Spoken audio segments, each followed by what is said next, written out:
आता नाही तर कमीत कमी 2-4 वर्षापासून ही कमेंट येते. मी जसं युट्यूब चॅनल स्टार्ट केलं, तुला अजून 3 बहिणी आहेत तर मग त्या ब्लॉग मध्ये का दिसत नाही किंवा मग त्या सणावाराला वगैरे येत नाहीत. आता पुढचा प्रश्न आहे, बाळाचं नाव काय ठेवलं? खूप मोठ्या प्रमाणात विचारलेला प्रश्न. नक्कीच येतील बाळाला बघायला, नाहीतर आपण तिकडे जाऊ आहे ना, त्यामुळे काही विषय राहणार नाही. कुणावर आयुष्यात नाराज व्हायचं नाही.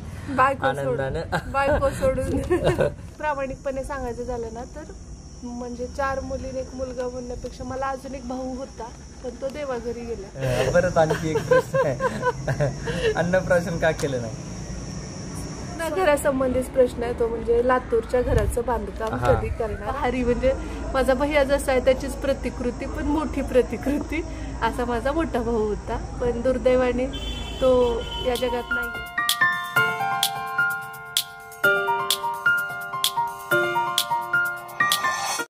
हाय हॅलो नमस्कार. आपल्या चॅनलवरच्या आणखी एका नवीन ब्लॉग मध्ये मी वर्षा, कृष्णा, तुम्हा सर्वांचं अगदी मनापासून स्वागत करतो. तर खरं तर आजचा हा ब्लॉग असणार नाहीये, हा असणार आहे Q&A व्हिडिओ. त्याचं कारण असं की एकतर बघा बऱ्याच दिवसांपासून तुमचे कमेंट्स येत आहेत पण रिप्लाय देणं होत नाहीये, आणि काही कमेंट्स तर अशा आहेत की अगदी एका कमेंटला 200-200-250 लोकांनी लाईक केलेलं आहे. म्हणजे त्यांच्या मनात सुद्धा सेम प्रश्न पडलेला आहे, आणि माझ्याकडनं रिप्लाय तितके द्यायला पाहिजे तितके होत नाहीत. मला शक्य होते तर 1-2 कमेंटला, 3-4 कमेंटला, 1 तासाभराच्या कमेंट येतात त्याला व्हिडिओ अपलोड केल्याबरोबर, तेवढ्यांनाच मी देते. पण परत म्हणजे फक्त लाईक आणि रीड करतो. आणि असं झालं की बघा, आपण रूम चेंज केली, त्याच्यानंतर तिथं कुणी नव्हतं दुसरं सिनियर आपल्या घरातलं. वर्षात वरती पूर्ण एकट्यावरती जबाबदारी होती, आणि लहान बाळ असल्यानंतर किती जबाबदारी असते, आणि दुसरं बाळ शाळेत जाते, समजून घ्या की. आणि त्यासोबत ब्लॉगिंग, मग त्याच्या सगळ्या या कामामुळे ना रिप्लाय देता आले नाही. पण होते जेव्हा शिफ्टिंग आलं त्यानंतर खूप सारे लागोपाठ बंदोबस्त आले, आणि मग त्यामुळे थोडंसं दुर्लक्ष झालं. त्यासाठी मनापासून आम्ही दोघंही माफी मागतो. खरं तर आम्हाला म्हणजे तुम्ही इतका वेळ काढून आमच्यासाठी लिहिता किंवा तुमचे प्रश्न विचारता किंवा काही सजेशन देता, तर त्या सगळ्या गोष्टी मी माझ्या व्हिडिओमध्ये वारंवार बदल करते की माझं काही चुकलं असेल त्यासंबंधी असेल किंवा काय.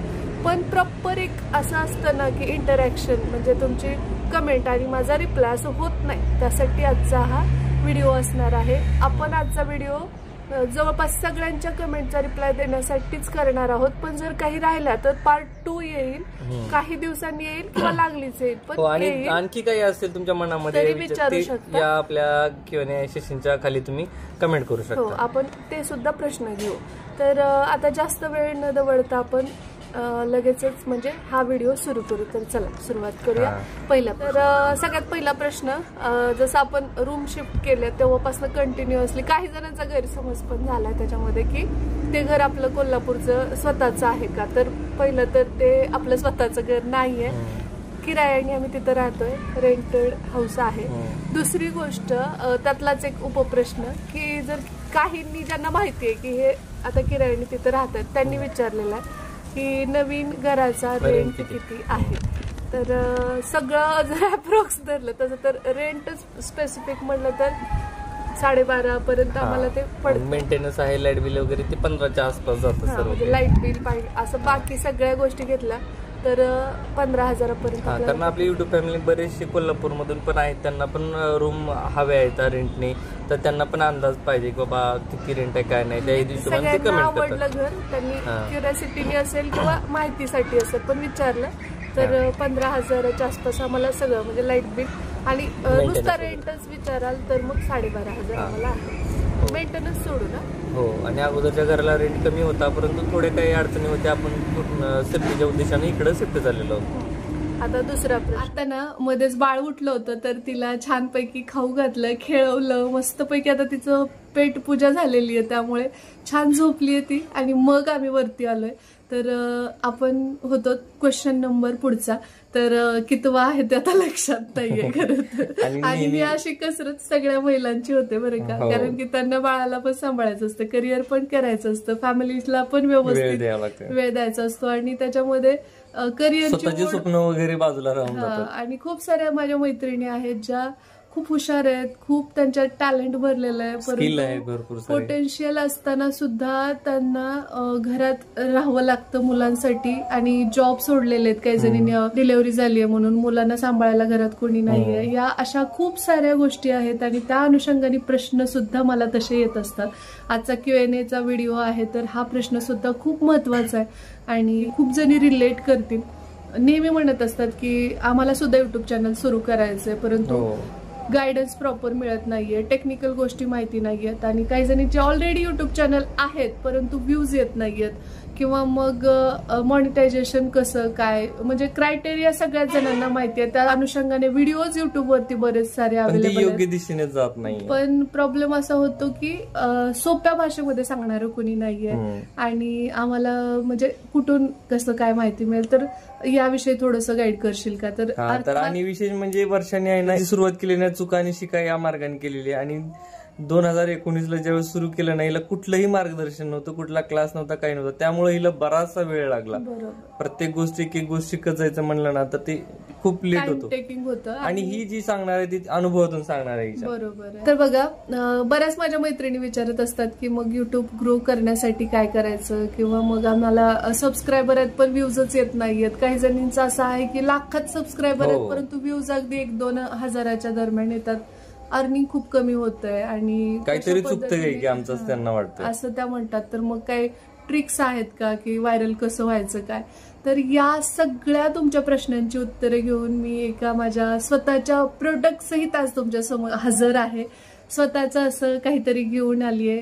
प्रचंड कष्ट घेतलेले आहेत त्यासाठी. याच्यामध्ये माझ्या अनुभवाची सुद्धा जोड आहे. मला जेवढा वेळ लागलेला आहे म्हणजे अगदी मी 2019ला सुरू केलेलं, मध्येच ब्रेक, मध्येच मग वेगवेगळे एक्सपेरिमेंट करत मी इथपर्यंत पोहोचली आणि बराच वेळ माझा गेलाय. तर तो वेळ तुमचा नक्कीच जाणार नाही याची खात्री मी तुम्हाला देते कारण त्यासाठीच मी घेऊन आलेली आहे माझा युट्यूब मास्टर क्लास जो आपण सुरू करतोय मे मध्ये. मला माहितीये मे सुरू झालाय परंतु काही कारणास्तव खरं तर हा 1 तारखेला लॉन्च होणारा क्लास होता.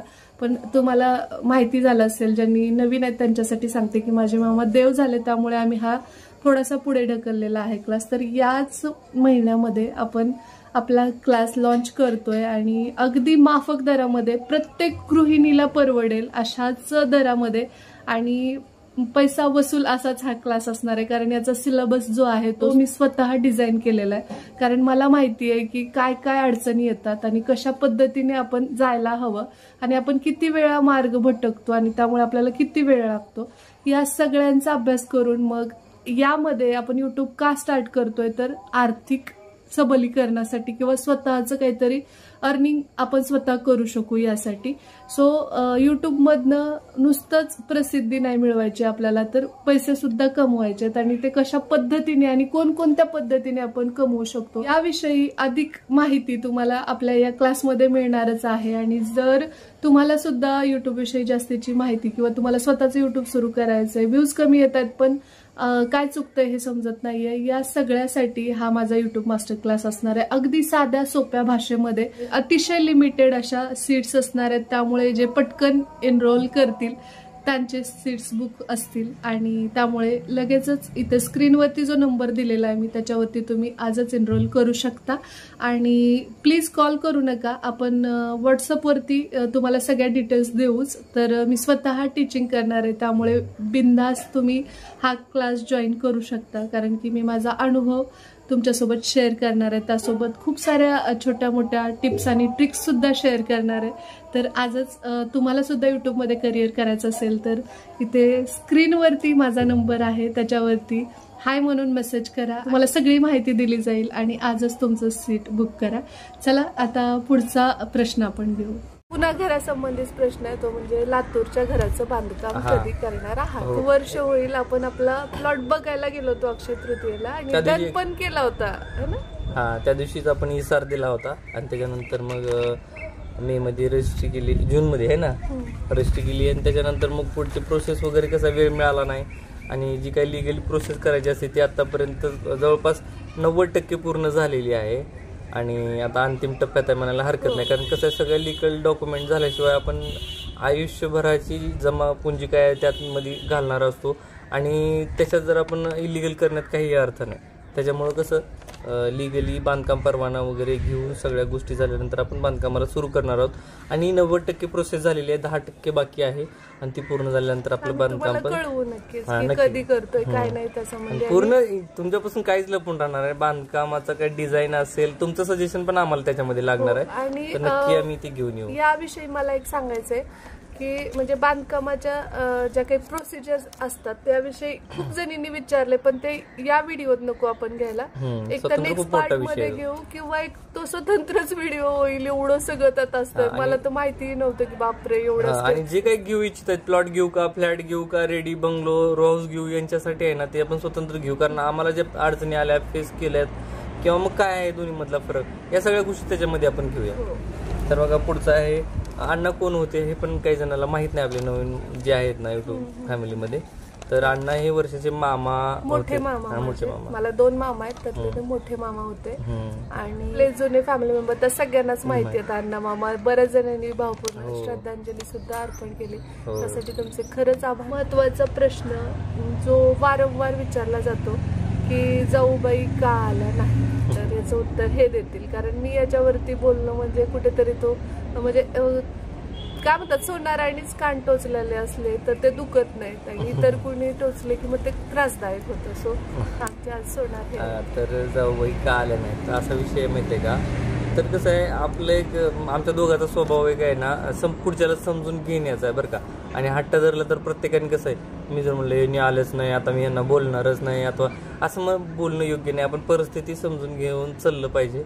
आता आम्ही या वेने घेतो बरं का की बघा आता माझ्या भावाचा मुलगा छोटा आहे, तो लातूरला शाळेला जातो. मग वहिनी वगैरे दररोज त्याला घेऊन जातात लातूरला, घेऊन परत आणणं असेल किंवा 2 मुली येतात त्याच्यामुळं कामाचा व्याप वगैरे असतो, त्याच्यामुळं कसं त्यांना येता आलं नाही असं आपण समजूया. आणि का जेव्हा कधी वेळ मिळेल ते नक्कीच येतील बाळाला बघायला, नाहीतर आपण तिकडे जाऊ आहे ना. त्यामुळे काही विषय राहणार नाही, कुणावर आयुष्यात नाराज व्हायचं नाही, आनंदानं बायको सोडून चालतंय. त्यामुळे बायको सोडून कुणावरच नाराज व्हायचं. अरे बायको तेवढी हक्काची आहे की आपण होऊ शकतो. त्यामुळे कसं आहे जे आले त्यांचं स्वागत आहे, जे नाही आले त्यांचंही स्वागत आहे. ज्यावेळेस भेट होईल त्यावेळेस आपल्यालाही होईल आहे ना. त्यामुळं बी पॉझिटिव्ह, माझा खूप पॉझिटिव्ह स्वभाव आहे या बाबतीत.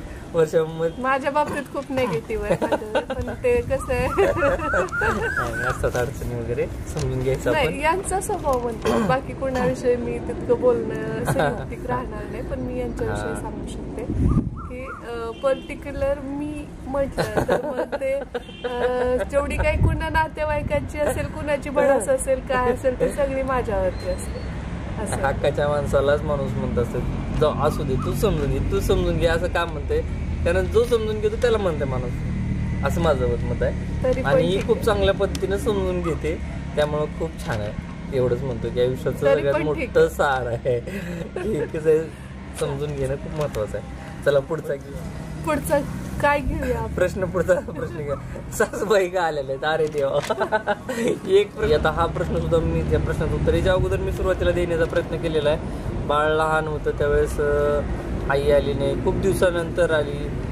मग मी बोललो आई भाऊंना पण त्यावेळेस बाबा असं आपली यूट्यूब फॅमिली आहे खूप मोठी, तुम्हाला खूप मिस करते ती आणि तुम्ही गेला नाहीत अजून बाळाला बघायला असं म्हणलं त्यांना. तर त्यांनी सांगितले बाबा कामं भरपूर आहेत, जेव्हा वेळ मिळा आम्हाला त्यावेळेस आम्ही जाऊ. मग त्यावर मी काय बोलू शकणार आहे किंवा मी जबरदस्ती म्हणणार आहे त्यांना नाही आत्ताच जा, नाही. ज्याची कसं असते बघा आपुलकी प्रेम वगैरे या विकत घेण्याच्या किंवा जबरदस्तीच्या गोष्टी नाहीत, त्या आतून असायला पाहिजे.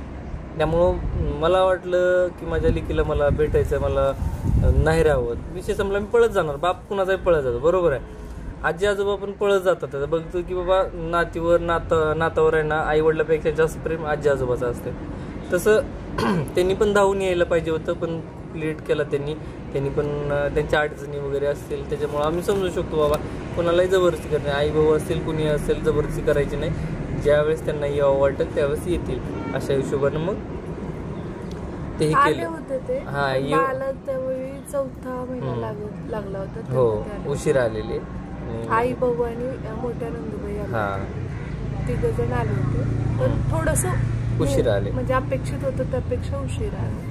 आणि कसं आहे आता मी यावरती काही जास्त बोललं तर मला दोन्हीकडून जज करणार आहेत की बाबा मी त्यांच्या पॉझिटिव्ह गोष्टी घेतल्या तरी मला म्हणणार आहेत की हो मला बोललात पण काही जण कमेंट मध्ये की हो, वर्ष comment मध्ये. कसं काय काहीच बोलत नाही या गोष्टीवर. आणि असं पण म्हणलं की बाबा त्यांच्या पण अडचणी येतात ते, तर अशा पण काही कमेंट आहेत की प्रत्येक वेळेस वर्षाने समजून घ्यायचं का ती का बरी करावी, तिच्या वेळेला ते आले नाहीत, असं हे बऱ्याच गोष्टी त्या कमेंट बॉक्समध्ये झालेल्या आहेत. म्हणून तो प्रश्न घ्यावा लागेल. एवढंच सांगायचं मला की कोणीच वाद करू नका. आणि प्लीज या ज्या काही गोष्टी असतात ना बघा, घरोघरी मातीच्या चुली असतात, पण याच्यात एक गोष्ट मी क्लिअर करते यांच्या समोरही, हा व्हिडिओ आई भाऊ सुद्धा बघतील, जाऊबाई सुद्धा बघतील, तर त्या सगळ्यांसाठीच म्हणजे मला क्लिअर इथं सांगायचंय की आमचे कसलेही वाद झालेले नाहीयेत. मी माझ्या परीनं 100 नव्हे 200% देण्याचा प्रयत्न केलेला आहे.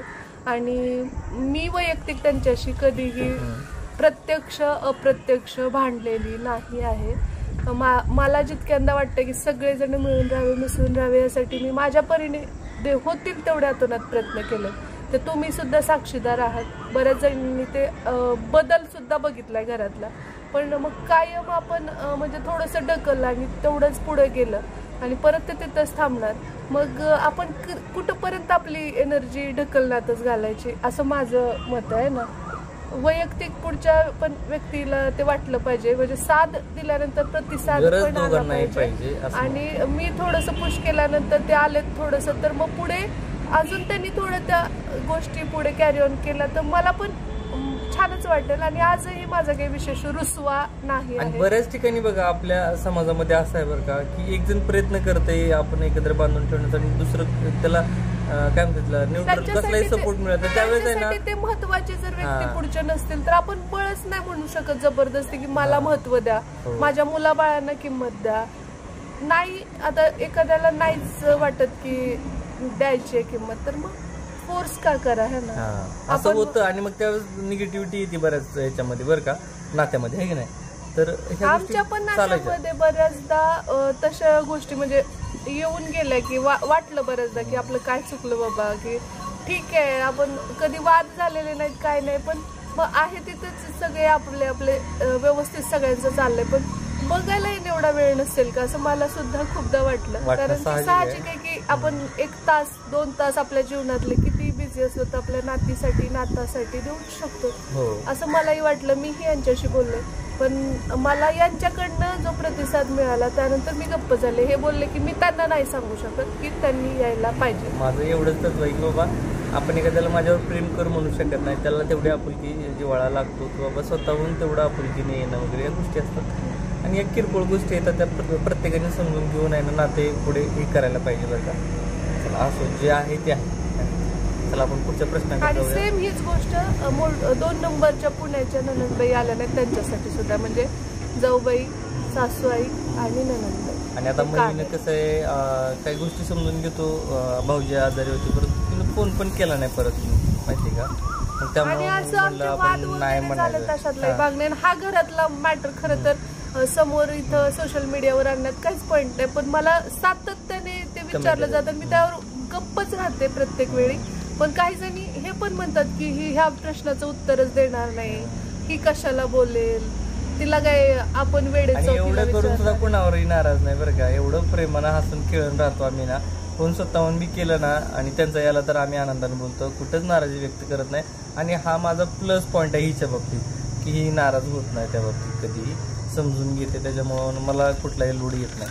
चला पुढचा प्रश्न आपण घेऊया. हेअर डोनेशनशी रिलेटेड आहे. काही कमेंट येतात पुन्हा पुन्हा. तू सांगितली होतीस की बाबा मी हेअर डोनेट करणार आहे कॅन्सरग्रस्तांसाठी. हो, तर मग मी माझ्या अगोदर म्हणजे वाढदिवसाच्या दिवशी बॉडी ऑर्गन डोनेशनचं जे होतं ना तर ते केलं होतं. आणि नेक्स्ट इयर म्हणजे आत्ता जे 2024च्या वाढदिवसाच्या दिवशी मी म्हटलेलं पण होतं 5 सप्टेंबरला की मला हेअर डोनेट करायचं आणि ते मी करणारच आहे. त्याविषयी वारंवार विचारलं जातं की तू बोलली होतीस आणि आता का करत नाहीयेस. काही जणीचा तर गैरसमज असं झालाय की ती काहीतरी कारण देते आणि ती करणार नाही, असं काहीच नाही. हा निव्वळ गैरसमज आहे. मला केस डोनेट करायचेच आहेत आणि मी ते करणार आहे. फक्त सध्याची वेळ आहे ना, म्हणजे आत्ताच नाही म्हणत मी इथून जेव्हा कोल्हापूरला गेले ना तर तिथं गेल्यापासून पण आम्ही इतकं म्हणजे सगळं चाललेलं आहेत, गोष्टी घडतायत आणि वेळ कुठेच त्यामध्ये तितकासा पुरेसा मिळालेला नाही. आणि बाळाला घेऊन सलोन मध्ये जायचं म्हटलं मला थोडं ते रिस्की वाटतं. मला वेळ पाहिजे, कमीत कमी तिला ते काय 2 तास लागतील तिथं ना, तोपर्यंत हे घेऊन बसले तर मग मी ते करू शकेन असं मला वाटतं. तर मग मी करणार आहे डोनेशन आणि ते लवकरच तुम्हाला दिसूनही येईल अपकमिंग काही व्हिडिओज मध्ये. पण फिक्स डोनेशन मी हेअरचं करणार आहे. त्यात कसल्याही प्रकारे मी एक्सक्यूज देत नाही. आणि का देऊ मी स्वइच्छेने, मला कुणी कंपल्शन केलेलं नाही की तू केलेच पाहिजेस, का करत नाहीस, असं काहीच नाही. माझी इच्छा आहे, मी डोनेट करणार म्हणून मी अनाऊन्स केलं आणि मी ते इम्प्लिमेंट पण करणार आहे. सो त्यात इतकं टेन्शन घेण्याजोगी काहीच गोष्ट नाही कुणासाठी. आणखी एक कमेंट येते बरं का, की कुठं तरी काही लोक निगेटिव्हली बोलतात. ते म्हणतात की दादा सासरवाडीला दिसतात आणि गावाकडे गेलेली कधी दिसत नाहीत. परंतु ऍक्च्युली काय माहितीये का, मागच्या कालावधीमध्ये जी काही ब्लॉगिंग चॅनल रन करते ती वर्षा करते, बरोबर आहे. आणि मला कसं, मी विकली ऑफ असते ना, अशा विकली ऑफला किंवा 2 दिवस सुट्ट्या घेतल्या तर आहे ना, मी पळतो गावाकडे. मग तिकडे जाऊन मग त्या बांधकामाच्या काही परवाना असेल किंवा ते महानगरपालिकेची कामं असतील किंवा मोजणीचा असेल, याच्यासाठी इतका वेळ लागतो ना, आणि एवढं किचकट आहे ना, अक्षरशः असं कधी कधी विचार येतो डोक्यात की बाबा आपण फ्लॅट घेतला असता तर बरं झालं. आणि तुम्हाला हे पण सांगते मी की जेवढ्यांदा हे लातूरला आलेत तेवढ्यांदा हे लांबजण्याला गेले, लांबजण्याला जाऊन आई जेवढ्यांदा ते ढोराळ्याला आलेत तेवढ्यांदा ते लांबजण्याला गेले.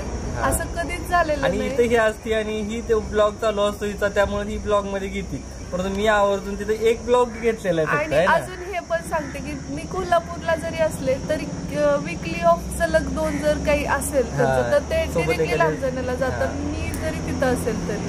म्हणजे असं अजिबात नाहीये की ते जातच नाही. आणि आपण त्या गोष्टी दाखवत नाही म्हणून असं वाटतं की बाबा हा व्यक्ती जात नाही काही. आता कालचं मला वाटतंय एका ब्लॉग मध्ये तू शेअर केलंस किंवा भाऊ म्हणतायत श्रीला की बाबा पप्पा जाणीवपूर्वक तुझी माझी भेट घडवत नाही, तुला आणत नाही, तो एकटाच येतो गावाकडे, असं म्हणलेली पण आहे भाऊ. तर त्याच्यातून समजून येते बाबा कसं आहे, वेळ कमी असतो, काम भरपूर असतात, त्यामुळे आपण म्हणते ना की स्त्रीला तरी न्या, मला नाही ना. अगोदर वेगळं होतं आणि आता बाळ असल्यामुळे कसं तिच्या आरोग्यासाठी थोडं धावपळ. आता त्या दिवशी एसी मुळे तिला एवढा त्रास झाला ना, सर्दी वगैरे झालेली, त्यामुळे कसं ती धावपळ करणं खूप. आणि काही जण हे पण बोलतात की तुम्ही डोराळ्यापर्यंत येऊ शकता तर मग लांब जाण्यापर्यंत का जात नाही, तर त्याचंही उत्तर देते. बाळाच्या दृष्टिकोनातून आता सध्या जे सेफ वातावरण म्हणाल तर सगळ्यात बेस्ट कोल्हापूरचं आहे, खरं सांगते. इथलं पण नाही तेवढं म्हणाल तर हायजीनच्या बाबतीमध्ये. पण इथं येणं आत्ताच्या वेळेला गरजेचं होतं, कारण माझे मामा देव झाले म्हणून मी आले आणि त्यात आई आजारी पडली म्हणून मी थांबले, बरोबर. नाही तर आमचं 2 दिवसाचं म्हणजे हे होतं की रांग झाली की आपण जायचं. परंतु त्यानंतर सिच्युएशन आणखी बिघडली, आई आजारी खूप पडली. इथं मुरुड मध्ये 4 दिवस ऍडमिट आणि परत लातूरला ऍडमिट करावं लागलं, त्यामुळे मग मला थांबणं होतच. आता पुढचा प्रश्न आहे, बाळाचं नाव काय ठेवलं? हा खूप मोठ्या प्रमाणात विचारलेला प्रश्न आहे. काय म्हणा, काही बरेच जण असं पण म्हणलेलं तिला किती दिवस झालं, तुला कितीदा विचारलं तर नाव सांगितलं बाळाचं नावच ठेवलेलं नाही, त्यामुळे आम्ही बाळाचं नाव सांगितलेलंच नाही. खरं तर आम्हालाच खूप मोठा प्रश्न पडलाय तो की काय नाव ठेवूया म्हणून. आणि आमच्या दोघांचं एकमतच होत नाही. आता इथं खरं तर तुम्ही आमच्या निर्णय क्षमतेवरती नक्कीच ऑब्जेक्शन घेऊ शकता आणि ते आम्हाला ऍक्सेप्ट आहे, कारण होतच नाहीये निर्णय. पण दुसरी गोष्ट असं नका म्हणू की आम्ही तुमच्यापासून लपवतोय, अजिबात नाही. ज्या दिवशी बाळाचं नाव ठेवलं जाईल त्या दिवशी तुम्हाला ते आम्ही अगदी घरात जरी आम्ही डन केलं की हा आता हे बाळाचं नाव असणार आहे, त्या दिवशी व्हिडिओ करून आम्ही तुम्हाला सांगणार की आपल्या बाळाचं नाव हे आहे. मग ते मोठा कार्यक्रम करून असेल किंवा अगदी साधं सिंपल घरात आम्ही ठरवलं तरी ते आम्ही अनाऊन्स करू, पण आम्ही लपवलेलं नाहीये. तिचं नावच काही ठेवलेलं. इथं तर सगळे तिला चिंगी ढमू असं म्हणतात, हे वेगळंच बोलतात, मी वेगळंच. आणि प्रत्येकाची वेगळी चॉईस वगैरे असं चाललंय बरं का. राणू 1-2-4 नावामध्ये कन्फ्युजन आहे, पण तरी पण त्याच्यात आम्हाला समाधान वाटत नाही. आणि मी जे म्हणते ते हे ऍक्सेप्ट करत नाही. हे जे म्हणतायत ते खूप लांबलचक नाव आहेत, तर माझं म्हणणं की सगळ्यांना येईल, सोपं असेल असं म्हणूया आपण. त्यांचं म्हणणं असं आहे की नाही कुणाचं नाही असं ठेवायचंय, ह्या याच्यामध्ये तिचं नाव ठेवायचं राहिलेलं आहे. आणि ज्या दिवशी बाळाचं नाव ठेवलं जाईल प्रामाणिकपणे सांगते त्या दिवशी तुम्हाला मी ते नाव नक्कीच डिस्क्लोज करेन. त्या व्ह्यूजसाठी किंवा काय म्हणतात ते तुमची उत्सुकता ताणून धरण्यासाठी असा अजिबात आमचा उद्देश नाही.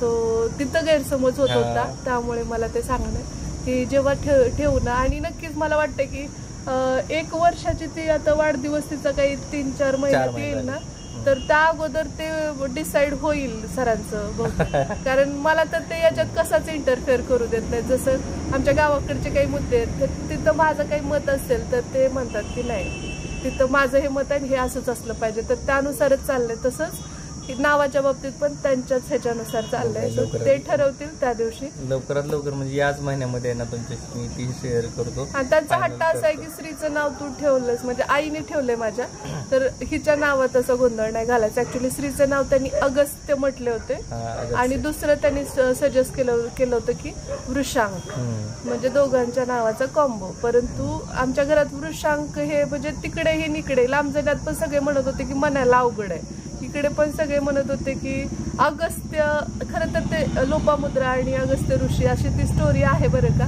पण इथल्यांना ते अगस्त्य पण नाही म्हणले, हे अगस्त्या असं म्हणायचे ते. त्यामुळे हे इथले घरचे पण म्हणायचे, पण ते तिकडच्यांना ते आवडलं नाही, इकडच्यांना हे आवडलं नाही, नाराज झाले होते बरेच. म्हटलं ह्यावेळेस पूर्णपणे जबाबदारी तुमची. आता बाळाचं, पिल्लूचं, आपल्या राणूचं जे काही नाव असेल तेच ठरवणार आहेत आणि तेच नाव होणार आहे. चला, गैरसमज नसावा जे काही. आणि खरं तुम्हाला प्रामाणिकपणे सांगते मी, बऱ्याचदा सगळ्या जणांना असं वाटतं की हे मी म्हणते तेच ऐकतात, पण तसं अजिबात नाहीये. परत आणखी एक प्रश्न आहे, अन्नप्राशन का केलं नाही? सॉरी ना विचारा. अन्नप्राशन आहे ना, मी ओरडून राहिले, खूप वेळा बोलली मला अन्नप्राशन करायचंय, पण मला खरंच वेळ नव्हता. ते म्हणले की तुला एकच सांगतो, अजिबात ते मला तेवढं ते पसारा ते सगळं. मला 1-2 ती काहीतरी रील दाखवली तिने, तेवढं साहित्य जमव करणं शक्य नाही म्हणलं. आणि त्यावेळेस एवढे काही गडबड, म्हणजे कंटिन्यू बंदोबस्त होते. आणि मी आता पण म्हणते की आता आपण काय तिला 6व्याच महिन्यात अन्न दिलेलं नाहीये, ती फिडिंग वरच आतापर्यंत पण होती. लास्ट टाइम आपण डॉक्टरांकडे जाऊन आलो ना, तिला संत्रा आम्ही भरवतानाचा तो व्हिडिओ केला होता. तर त्या दिवशी पण डॉक्टर म्हणले की तुम्ही आता भाताचं पेस्ट, डाळीचं पेस्ट जे सेमी सॉलिड आहे ते तिला देऊ शकता.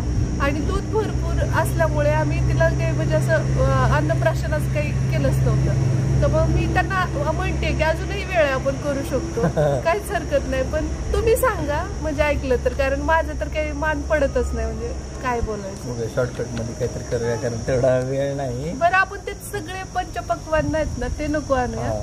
फक्त काय करूया की जी विधिवत खीर बनवली जाते ना ती तेवढीच बनवू आणि तेवढीच भरू, फक्त थोडस व्यवस्थित करू. तुम्ही सुचवा काही जर सोपं. कोल्हापूरला गेलं ना आपण, थोडं शॉर्ट बट स्वीट आहे ना, थोडं हे कॅमेरा समोर नाही, हे रिअल मध्ये पाहिजे. तर चला पुढचा प्रश्न आहे बघा. आता अंधार झाला, आम्ही सुरू करायचं लवकर ठरवलं होतं, म्हटलं की सनलाईट नॅचरल आहे तोपर्यंत आपण करू, पण आज बाळ काय ऐकतच नव्हतं आणि तिला शेवटी झोपून मग परत शेवटी आईने ती मध्येच एकदा उठली तेव्हा अंगाई वगैरे म्हणायला सुरू केली, तेव्हा कसं तरी आता जास्त लाईट इकडे येतोय म्हणून परत बघा इकडे लाईट आहे. काय देवा, दोन्ही पण लावूया का आपण इकडे, दोन्ही पण इकडे लावूया.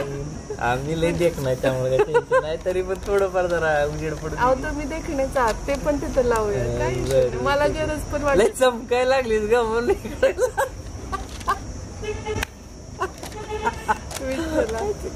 काय म्हणतात त्याला, काच सारखी स्किन दिसायला लागली. मग इकडे लावा, माझी दगडासारखी दगड. ठीक आहे चालतंय.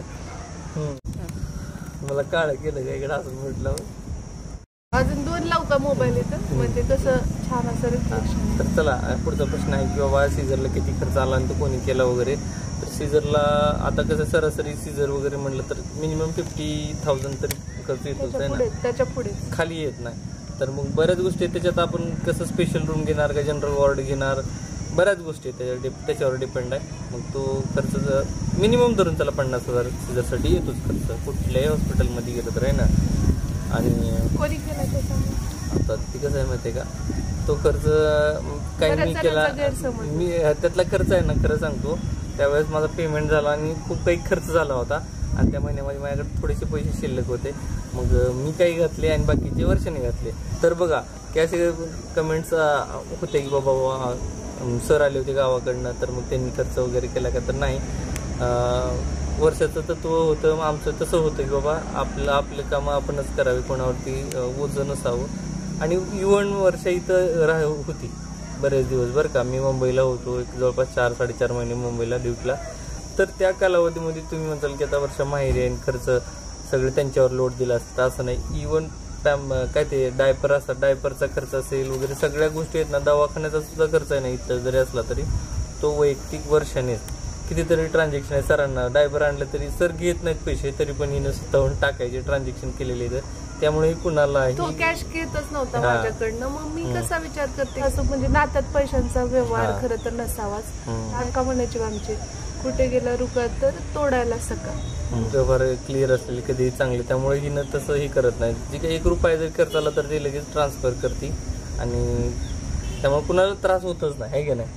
कारणच ते म्हणजे 2 मुलातला गॅप जो आहे तो त्यामुळेच आहे. आपण तेवढं स्टेबल असेल तर स्वयंपूर्ण होऊ तेव्हा दुसरं मुलं होऊ देऊ, अदरवाईज ओके. कारण एवढा खर्च आहे ना, प्रचंड खर्च आहे. नाही म्हणजे आई वडिलांना किंवा भावाला किंवा कुणी सासरच्या मंडळीला आम्ही दोन्हीकडच्यांनाही त्रास दिलेला नाही अजिबात आणि इच्छाही नाही, तुम्हीही देऊ नका. कारण प्रत्येकाला आई भाऊंना तर नाहीच नाही, पहिल्या बी नाही दुसऱ्या वेळेस नाही, त्यांचा काही प्रश्नच नाही. त्यांना आजपर्यंत कुठलाही खर्च आमचा उचललेला नाही, उचलूही दिलेला नाही समजा आम्ही. कारण कसं आहे ते त्या खर्चाच्या बाबतीत अलिप्तच आहेत आजपर्यंत. आणि त्यांच्याकडनं कुठल्याच बाबतीत शेतातलं उत्पन्न बी तुम्हाला वाटत असेल किंवा आता शेतात एवढं भाजीपाला आहे, माळवा आहे किंवा आता पपईची बाग आहे, तुम्हाला पण उत्पन्न मिळेल, तुम्ही पण असं काहीही नाही. त्यांनी कष्ट केले त्यांनाच मिळणार आहे. आजपर्यंत 1 रुपया काय म्हणतो 1 रुपया हे घेतलेला नाही. आमची ज्यांना जुनी हिस्ट्री माहिती आहे त्यांनाही बाकी गोष्टी माहिती आहे ना आजपर्यंत. जेव्हा वाईट वेळ होते तेव्हा त्यामुळे कसं आहे माहिती आहे का, त्याचा काही विषय नाही. कितीही उत्पन्न आलं तर ते त्यांचंच आहे, त्यांनी कष्ट केलं त्यांचंच आहे. पहिल्यांदा ताट बसले सांगून ठेवलं कितीदा सांगून ठेवलं पण नाही. आज मला कमेंट आली होती वर्ष तुमच्यापेक्षा जास्त उंच आहे का असं सारखं विचारतात, तेव्हा ताट बसले. चालायचं. आता पुढचा प्रश्न बघा, अतिशय महत्वाचा आहे. आता नाही तर कमीत कमी 2-4 वर्षापासून ही कमेंट. आपला आर्थिक नियोजनाचा माझ्या वडिलांचा व्हिडिओ आपण शेअर केला युट्यूबवरती. त्या दिवसापासून आज तागायत दररोजच्या ब्लॉगच्या खाली ही एक कमेंट फिक्स असते की तुला अजून 3 बहिणी आहेत तर मग त्या ब्लॉगमध्ये का दिसत नाहीत किंवा मग त्या सणावाराला वगैरे येत नाहीत का किंवा मग इकडे येतात की नाही किंवा आता आई आजारी होती तर मग किंवा आईचं या अगोदर एकदा ऑपरेशन झालं होतं तर ऑपरेशन झालं तरी त्या कसं काय हॉस्पिटलमध्ये आईसोबत थांबल्या नाही, तुझं बहिणीचं जमत नाही का, अशा खूप कमेंट आहेत. तर आज फायनली मी सांगून टाकते, मला या गोष्टीवरती घरच्यांना विचारणं खूप गरजेचं होतं की मी बोलू की नको किंवा सांगू की नको. त्यासाठी खरं तर हा प्रश्न मी आतापर्यंत तसाच ठेवलेला की कधी होही म्हटले नाहीही म्हटले नाही. त्याच्या मागचं कारण एवढंच की मला कुणाच्याही भावना दुखवायच्या नव्हत्या, म्हणजे माझ्या घरातल्या मंडळींच्या पण आणि तुमच्या पण. कारण मी तुम्हाला जर खोटं सांगितलं असतं तर तुम्ही शांत झाला असतात, कमेंट यायची बंद झाली असते. पण मला खोटंही बोलायचं नव्हतं. दुसरी गोष्ट, मला घरच्यांना जर विचारलं ते जेव्हा हो म्हणतील तेव्हाच मला हे सांगणं गरजेचं होतं. कारण हे फक्त माझ्या एकटीशी रिलेटेड नाही, त्याच्यात बाकीच्या 3-4 मंडळींचं हे आहे. तर मग कसं होतं माहिती का, गोंधळ काय होतो की बाबा त्यांचं मत आणि ते जर हो बोलले तरच ते सांगणं योग्य आहे. म्हणून मग मी ते फायनली सांगितलं. त्या अगोदर तर मी माझे प्रिव्हियस ब्लॉग पाहिले तर मला एक भाऊ आणि मी असं दोघंच आहोत असंच सांगितलेलं होतं. पण पप्पांनी सांगितल्यानंतर बऱ्याच जणांना ते समजलं. तर मग सख्खे बहीण भाऊ किती असा प्रश्न होता, त्यावरती माझा भाऊ आणि मी असंच सांगितलेलं आहे मी. परंतु काही वेळा त्यानंतर आलेल्या प्रश्नाला मी उत्तर दिलं नाही. त्याचं कारण हे की जसं आता मी सांगितलं की माझ्या बहिणी येतात घरी. अजून पुन्हा मी ते सांगते की माझ्यापेक्षा जास्त आता मी आले की माझा ब्लॉग असतो, त्यामुळे मी दिसते ब्लॉगमध्ये आणि लोकांना कळतं की मी माहेरी आले. मग ते दिवाळीला असेल, डिलेव्हरीला असेल किंवा उन्हाळ्याच्या सुट्टीत असेल. आयडियली 2 वेळा जास्त होतं की दिवाळीच्या सुट्ट्या आणि उन्हाळ्याच्या सुट्ट्या, मध्ये आधी शक्यतो नाहीच होत. आणि असेल तर ते पण काहीतरी बांधकामाशी रिलेटेड असेल तर धावती भेट असते असं. पण त्यांचं असं असतं की खूप जवळ आहेत त्या, त्यामुळे लकी आहेत त्या की आई वडिलांना सहज येऊन भेटून जाऊ शकतात. म्हणजे अगदी हाकेच्या अंतरावरती आहेत. आत्ता जर म्हटलं तर येऊन 1 तासभर बसून मस्त परत त्या घरी जाऊ शकतो असं आहे. आणि त्यामुळे मग त्या नेहमीच येतात, सणावारालाही येतात, एरवी पण येतात. त्यामुळे हा गैरसमज एक तुमचा मला दूर करायचा होता की तू येतस पण त्या काय येते. दुसरी गोष्ट, त्या राहत नाहीत इथे मुक्कामी, खूप कमी. कारण की आता त्यांच्यावरती घराची जबाबदारी आहे, त्यांचे सासू सासरे देव झालेले आहेत आणि मुली मोठ्या झालेल्या आहेत, मुलींची लग्न झालेली आहेत. त्यामुळे जबाबदारी म्हणजे त्याच जर घरी नसतील सणाला तर त्यांच्या मुली तिथे कशा राहणार. हो ना, त्यामुळं त्या तिथं असतात. मग सण झाल्यास किंवा भाऊबीजे दिवशी तर ते मी व्हिडिओत तुम्हाला दाखवलेलं आहे, आलेलं आपण भैयाला त्यांनी भाऊबीजेला औक्षण केलेलं पण. सो ह्या गोष्टी आता त्या आपल्या बाळाला बघायला पण आले हो. आणि आई आजारी ऑपरेशन झाल्यानंतर आईला भेटायला पण आलं होतं, पप्पा आजारी होते तेव्हा पण आले होते, आणि आता आई जेव्हा आजारी तेव्हा पण ते आलेलं. फक्त व्लॉग मध्ये त्यांना यायला तर तितके जास्त सगळे कॅमेऱ्याच्या समोर यायला तितके कम्फर्टेबल नसतात. मी कुणालाही फोर्स नाही करू शकत, आणि माझ्या ब्लॉगसाठी मी तर जबरदस्ती काही ते दाखवण्यात काहीच अर्थ नाही. जेव्हा त्या स्वेच्छेने म्हणतील आम्हाला यायचं तेव्हा मी नक्कीच घेईन आणि तुम्ही हे पाहाल. सो या गोष्टी. तर तिसरा महत्वाचा मुद्दा, पुन्हा तो प्रश्न मी घेते की तुला सख्खे बहीण भाऊ किती आहेत? तर मला सख्खा एकच भाऊ आहे आणि बहिणी मला सख्या नाही आहेत, मी एकटीच आहे. आणि मला सावत्र 3 बहिणी आहेत मोठ्या, अशा पद्धतीने. आणि हो, मला सावत्र एक भाऊ होता पण तो देवाघरी गेला. पण सावत्र म्हणण्याजोगा नाही, सख्या भावाच्या खूप बहारी, म्हणजे माझा भैया जसा आहे त्याचीच प्रतिकृती, पण मोठी प्रतिकृती असा माझा मोठा भाऊ होता. पण दुर्दैवाने तो या जगात नाही आहे आणि आम्ही खूप मिस करतो त्याला. सो अशा गोष्टी. सो म्हणजे एवढंच की आम्ही सख्खे 2 जण आहोत आणि मला सावत्र 3 बहीण, पण येतात जातात सगळं बोलून चालू. म्हणजे सख्यासारखेच आहे, सावत्र उगं ते निमित्ताला आहे, परंतु सख्खे भाऊ म्हणून बहीण भाऊ म्हणलं तर हरकत नाही. तर आज तुमच्या त्या प्रश्नाचं मी फायनली उत्तर दिलंय, अगदी जड अंतकरणाने. मला म्हणताना पण जीभ रेटत नव्हती. काही जण समजून घेतील माझ्या भावना, मला काय वाटतंय काय नाही ते. सो असं आहे. तर हे सातत्याने विचारलं जातं, त्यामुळे ते क्लिअर करणं मला खूप गरजेचं वाटलं. मी पप्पांशी बोलले, आईशी बोलले आणि बाकी सगळ्यांशी बोलले. ते बोलले की हा तू सांगू शकतोस, तेव्हाच मी हे तुमच्यासोबत शेअर करते. नाही म्हणजे कसं आहे, पप्पा तर जे आहे ते आहे. पप्पांचं होतं भैया तर मला पहिल्या दिवशीपासून म्हणतो की जे आहे ते आहे, तू तर बिंदास सांगून टाक, काही गरज नाही हाईड करायची. आणि मी हाईड करावं म्हणून काही हे केलं नाही, पण विचारणं आणि योग्य वेळी योग्य गोष्टी सांगणं. आणि तितके जास्त त्या नसतात ब्लॉग मध्ये, तर मग मला वाटायचं की कशाला ना असं. चला, तुमच्या प्रश्नाचं खूप दिवसानंतर उत्तर मिळालेलं आहे. आणि प्लीज एक रिक्वेस्ट आहे की याच्यावर ना प्लीज कुणीच कुणाला जज करू नका. कारण कसं आहे माहिती का, आता त्यांच्याकडे ते वेगळ्या फॅमिलीतून बिलॉंग करतात, त्यांना वाटायला नको बाबा तू आम्हाला सावत्र का म्हणलीस सख्खे असताना, असं बी होऊ नये. म्हणजे सख्खेच आहेत ना, एकाच वडिलाचे मुलं आहेत ते, त्याच्यामुळे सावत्राचा विषय येत नाही. त्याच्यामुळे कसं याला कमेंट किंवा असं वेगवेगळे मतांतर असू नये असं मला वाटतं. यावर पुन्हा खूप जास्त वादंग उठू शकतो म्हणून मी शांत होते. त्यामुळे ना एवढंच समजून घ्या की बाबा तुमच्या प्रश्नाचं उत्तर मिळालेलं आहे तुम्हाला. तर आता पुन्हा यावरती पुन्हा चर्चा नको, पुन्हा विषय हा खेचायला जायला नको, एवढंच माझं प्रामाणिक मत आहे. मी तुमचं ऐकलंय, तुम्ही माझं ऐका. यानंतर मला या विषयावरती कृपा करून काहीही विचारू नका. माझ्या आयुष्याविषयी, माझ्या घराविषयी, आमच्या दोघांशी रिलेटेड, माझ्या 2 मुलांशी रिलेटेड जे काही तुम्हाला विचारायचं आहे ते तुम्ही विचारू शकता. आम्ही कधी म्हणाल तेव्हा तुम्हाला उत्तर द्यायला. तुम्हाला काही जरी आम्ही दोघं त्या प्रश्नाचे उत्तर द्यायला आमच्याशी रिलेटेड, पण इतर कुणाशी रिलेटेड शक्यतो नका. आणि ब्लॉग मध्ये दिसते तेच तुम्ही विचारणार आहात, साहजिक आहे. क्युरिओसिटी वाटणं साहजिक आहे. कॅमेराच्या पाठीमागे ज्या गोष्टी आहेत, आम्ही लांबण्याला जातोय येतोय ह्या किंवा बऱ्याच गोष्टी, वर्षाच्या बहिणी इथं येतात जातात, या गोष्टी कॅमेरा समोर दिसत नाहीत, त्यामुळे गैरसमज होतात. आणि ते कसं त्या दिवशी ब्लॉगच शूट होत नाही ऍक्च्युली. झाला तरी कुठेतरी थोडस मी त्यांना विचारून एक लाईट मध्ये त्यांचा चेहरा नाही दिसावा अशा पद्धतीने चेहरा हाईड करून मग ते नकोच म्हटलं. आपण क्लिअर सांगूनच टाकतो, नकोच तो गोंधळ. महत्वाचं आता बघा, आपण दिवस असताना सुरू केलं होतं, आता अंधार पडलेला आहे लिटरली, आहे की नाही. तर आपण इथंच थांबूया. आता बरेचसे प्रश्न आहेत अजून बी, पण आपण पुढच्या भागामध्ये आपण घेऊन येऊया. चला आता मग भेटूया आपण लवकरच उद्याच्याच नवीन ब्लॉग सोबत. तोपर्यंत जय हिंद, जय महाराष्ट्र, जय जिजाऊ, जय शिवराय. आणि तुम्ही या कमेंट बॉक्स मध्ये आणखी तुमचे काही प्रश्न असेल तर नक्की विचारू शकता. एखादा मत एक वाक्य बोलून दाखवायचं टास्क. अरे नाही बाबा, माझं क्षेत्र नाही. चला, आपण एवढी गोड फॅमिली भेटली म्हणून नाही ना माझा असं कॉन्फिडन्स वाढलाय. मी कधीतरी एखादा ब्लॉग पण घेऊन येतोय, मोठी गोष्ट आहे माझ्यासाठी. माझ्यासाठी. चला, बाय.